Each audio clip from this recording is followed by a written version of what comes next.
لابسة 10 كيلو دهب ومفيش فيديو إلا لما بيكون الدهب مالي دراعتها، وبتلبس أطقم على أطقم وغوايش وخواتم عيار 24. ليلى النجار خايفة من الحسد بعد ما رجعت من العمرة. يا ترى إيه الحكاية؟ وهل الدهب اللي بتلبسه في فيديوهاتها حقيقي ولا لأ؟ وإزاي لابسة 10 كيلو من المعدن الأصفر؟ وهل كل ده من أرباحها على السوشيال ميديا؟ كواليس كتير هنعرفها في الفيديو ده. بتعشق الدهب وما بتظهرش إلا وهي لابسة دهب بالكيلو وخواتم وغوايش وسلاسل، وبتخاف من الحسد وبتقول لمتابعينها انهم فالصو مش دهب بجد. يا ترى الاكسسوارات اللي بتلبسها الشيف ليلى النجار دهب بجد ولا اي كلام؟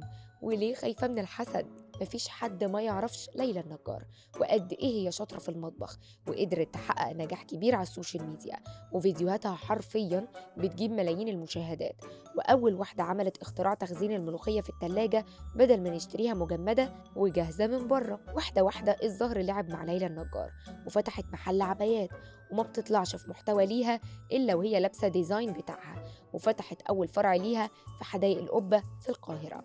ده غير دعمها لمشروع مع جوزها، وخلال فترة قصيرة بقت تنافس بيدجات أشهر الشيفات في مصر والوطن العربي، وصفحتها من أغلى البيدجات على السوشيال ميديا، لدرجة إن كان بيتبعت لها الرسايل علشان تقفل الصفحة. وفعلا ما عداش كام شهر واتهكرت والباسورد اتغير، وجابت حد بيفهم في الميديا علشان يرجعها لها، وقالت إن في ناس هيعدوا ملايين الدولارات عشان بس صفحتها هي والشيف سارة سمير تتقفل. وده طبعا من كتر ما هم على طول طب وبيجيبوا ملايين المشاهدات وبيلفتوا الأنظار من أول كام ثانية بس بينزلوا فيها الفيديو.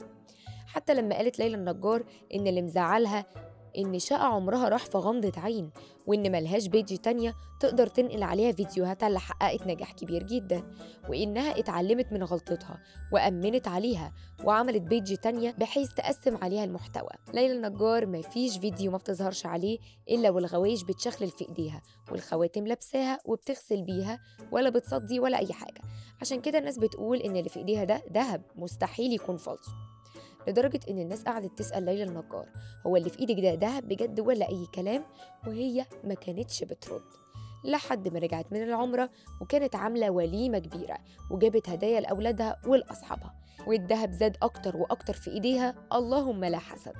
والكل توقع إن ليلى النجار بتحب الدهب وبتتفائل بيه، وعلشان هي خايفة من الحسد طلعت وقالت إن الدهب مش حقيقي وإنه دهب صيني وبتلبسه بدل الدهب الغالي. هنا بقى انقسم المتابعين لفريقين، فريق شايف ان ليلى النجار خايفه من الحسد وانها بتقول اي كلام لان الاكسسوارات لو غسلناها بتصدي او لونها بيتغير، انما هي على طول لابساهم ولونهم ما بيتغيرش فمستحيل يكونوا اكسسوار. وفي اللي قال هي حرة وبلاش نركز مع الناس ورزقهم وكل واحد حر، واكيد السوشيال ميديا بتكسب وتقدر تشتري اللي هي عايزاه، وهي تستاهل كل خير فعلا.